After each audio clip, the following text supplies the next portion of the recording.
ഇന്ന് വരെ നമുക്ക് ആലോചിച്ച് നോക്കും, നമുക്ക് എത്ര പേർക്ക് അറിയാം മൈൻഡ് എവിടെയാണ് ഇരിക്കുന്നത്? നമ്മളെവിടെയാണ്, നമ്മുടെ ഏത് ഭാഗത്താണ് മൈൻഡ് ഇരിക്കുന്നത്? നമ്മുടെ ശരീരത്തിന് മൈൻഡിന് സർജറി ചെയ്യാൻ ആരെങ്കിലും ചെയ്തിട്ട് കണ്ടിട്ടുണ്ടോ? പക്ഷെ മൈൻഡിൻ്റെ സർജറി ചെയ്യാൻ പറ്റും, മൈൻഡിനെ സർജറി ചെയ്യുന്ന ലെവലിലേക്ക് അല്ലെങ്കിൽ ആ ലെവലിലേക്ക് ചേഞ്ച് ചെയ്യാൻ പറ്റുന്ന ആൾക്കാരുണ്ട്. അത് മൈൻഡ് എവിടെയാണ് ഇരിക്കുന്നത്? നമ്മുടെ ശരീരത്തിൻ്റെ ഏത് ഭാഗത്താണ് മൈൻഡ് ഇരിക്കുന്നത്?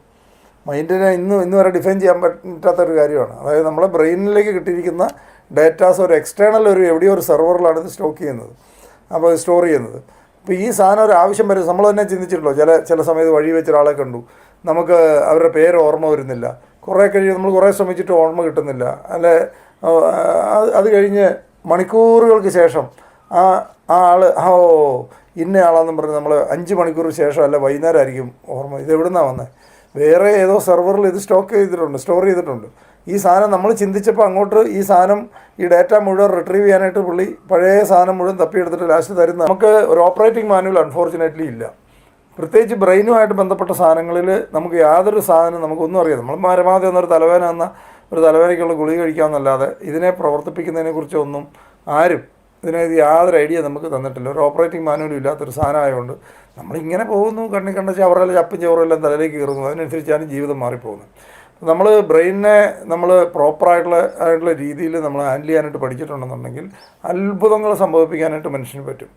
ഇപ്പം ഹ്യൂമൻ ബ്രെയിനിൻ്റെ കപ്പാസിറ്റി ഇന്നും കണ്ടുപിടിക്കപ്പെട്ടിട്ടില്ലാത്ത അത്രയും ഇതായിട്ടുള്ളൊരു സാധനമൊക്കെ ഫിറ്റ് ചെയ്തിട്ടാണ് നമ്മളിങ്ങനെ വിട്ടിരിക്കുന്നത്. നമ്മൾ എത്ര നിരുത്തരവാദപരമായിട്ടാണ് ജീവിക്കുന്നുള്ള കാര്യം ഒന്ന് ആലോചിച്ച് നോക്കുക. നമ്മളെ ഒരു സൃഷ്ടാവിനോട് യാതൊരു റെസ്പെക്റ്റും ഇല്ലാതെയാണ് പല നല്ല ശതമാനം ആൾക്കാർ നമ്മൾ ജീവിക്കുന്നത്. അത്ര പൊട്ടൻഷ്യലുള്ള ഒരു ഡിവൈസൊക്കെ നമ്മുടെ ശരീരത്തിൽ ഫിറ്റ് ചെയ്ത് വിട്ടിട്ട് ഒരു ഓർഗനൊക്കെ ഫിറ്റ് ചെയ്ത് വിട്ടിട്ട് അതിനെയൊക്കെ നമ്മൾ എത്ര കെയർലെസ് ആയിട്ട് ഇപ്പോൾ ആലോചിച്ച് പല ആൾക്കാരും മൊബൈലിൽ സെർച്ച് ചെയ്യുമ്പോൾ നിങ്ങളിപ്പോൾ രാഷ്ട്രീയ പോസ്റ്റുകൾ നോക്കുന്ന ഒരാളാണെന്ന് വിചാരിക്കുക. കാരണം ഇത് ക്യാപ്ചർ ചെയ്ത് സെൻസ് ചെയ്യാനായിട്ട്, അതായത് സെർച്ച് എഞ്ചിൻ ഒപ്റ്റിമൈസേഷൻ എന്നൊക്കെ പറഞ്ഞ സംഭവങ്ങളുണ്ട്. അതായത് നമ്മൾ ഏത് വിഷയത്തിലാണോ ഇൻട്രസ്റ്റ് ആ വിഷയത്തിലുള്ള വീഡിയോസ് പോപ്പപ്പ് ചെയ്ത് വന്നുകൊണ്ടിരിക്കും. രാഷ്ട്രീയം നോക്കുന്ന, അതായത് രാഷ്ട്രീയ വീഡിയോയിൽ സമയം ചിലവാക്കുന്ന ഒരാൾക്ക് നമ്മൾ പിന്നെ ഏറ്റവും കൂടുതൽ ഈ സിസ്റ്റം ഓട്ടോമാറ്റിക്കായിട്ട് എടുത്ത് കാണിച്ചുകൊണ്ടിരിക്കുന്നത് രാഷ്ട്രീയ റിലേറ്റഡ് വാർത്തകളായിരിക്കും. എന്ന് പറയുന്ന പോലെ തന്നെയാണ് നമ്മുടെ മൈൻഡ് വർക്ക് ചെയ്യുന്നത്. നമ്മൾ എന്താണോ ചിന്തിക്കുന്നത് നമ്മൾ അത് തന്നെ ശരി വെക്കുന്ന വാർത്തകൾ വന്നുകൊണ്ടേയിരിക്കും. നമ്മൾ വിചാരിക്കുകയാണ് നമ്മൾ ഫെയിലിയറാണ് എന്ന് വിചാരിക്കുന്നുണ്ടെങ്കിൽ നമ്മൾ ഫെയിലിയർ ആണെന്ന് സ്ഥിരീകരിക്കാനുള്ള വാർത്തകൾ കയറി വന്നുകൊണ്ടിരിക്കും. ഈ സെർച്ച് എഞ്ചിൻ ഒപ്റ്റിമൈസേഷൻ എന്ന് പറഞ്ഞാൽ ഓൾറെഡി നേരത്തെ തന്നെ നമ്മളെ സൃഷ്ടിച്ചിരിക്കുന്ന ആൾ ഫിറ്റ് ചെയ്ത് വിട്ടിരിക്കുന്നതാണ്. കാരണം നമ്മൾ ചിന്തിക്കുന്ന അല്ല നമ്മൾക്കിഷ്ടമുള്ള സാധനത്തിലേക്ക് അത് കാണിച്ചുകൊണ്ടിരിക്കും, അത് ഉറപ്പിച്ചുകൊണ്ടിരിക്കും. നമ്മുടെ വിശ്വാസം ഇതാണ്, ഓക്കെ, ആ വിശ്വാസത്തിനെ കുറച്ചുകൂടെ സ്ഥിരീകരിക്കാനുള്ള വാർത്തകൾ നമുക്ക് തന്നുകൊണ്ടേയിരിക്കും. അപ്പോൾ നമ്മൾ അതായി മാറും. നമ്മൾ ആ ചിന്തിച്ച സാധനം, അതാണ് ഈ തഥാസ്തു എന്ന് പറയുന്നത്.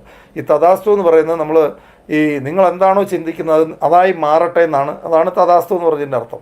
നിങ്ങൾ എന്താണോ ചിന്തിക്കുന്നത്, നിങ്ങൾ എന്താണോ പറയുന്നത്, നിങ്ങൾ അതായി മാറും. അതായത് നമ്മൾ ചിന്തിക്കുന്ന കാര്യങ്ങൾ എന്താണോ അതിനായിട്ടുള്ള റിലേറ്റുള്ള വാർത്തകളെ പോയി ക്യാപ്ചർ ചെയ്യും. നിങ്ങളൊരു ആൾക്കൂട്ടത്തിന് ഉള്ള ഒരു ഉത്സവപ്പറമ്പിലോ പള്ളി പെരുന്നാളിനോ പോയി നിൽക്കുകയെന്ന് വിചാരിക്കുക. നിങ്ങൾ അവിടെ ചെല്ലുമ്പോൾ നമ്മൾ ആദ്യം സാധാരണ നോക്കുന്നത് അവിടെ നമുക്ക് പരിചയമുള്ള ആരെങ്കിലും ഉണ്ടോ. നമ്മളെവിടെ ചെന്നാലും ഏത് ക്രൗഡിൽ ചെന്നാലും കല്യാണത്തിന് പോയാലും ഒക്കെ നോക്കും. കറക്റ്റ് നമുക്ക് പരിചയമുള്ള ഒരാൾ ചിലപ്പോൾ അവിടെ കാണുള്ളൂ, അങ്ങേരിലേക്ക് വളരെ പെട്ടെന്ന് എത്തിച്ചേരുന്ന കാണാൻ പറ്റും. കാരണം ഇത് എത്തിക്കാനായിട്ടുള്ള അത്ര പവർഫുള്ളായിട്ടുള്ള സാധനമാണ് നമ്മളിലൊക്കെ ഇരിക്കുന്നത്. നമ്മുടെ ബ്രെയിൻ്റെ ഒക്കെ കപ്പാസിറ്റി എന്ന് പറഞ്ഞാൽ അത്ര ആ കറക്റ്റ് നമ്മൾ ഉദ്ദേശിക്കുന്ന നമ്മൾ ഇന്നലെ വൈകുന്നേരം വരെ ഒന്നിച്ച് കണ്ട ആൾ അവിടെ ഉണ്ടെങ്കിൽ ആ ആളിലേക്ക് എത്ര ഫാസ്റ്റായിട്ട് നമ്മൾ കണക്ട് ചെയ്യുമെന്നറിയോ. ഇതാണ് മൈൻഡിൻ്റെ പവർ.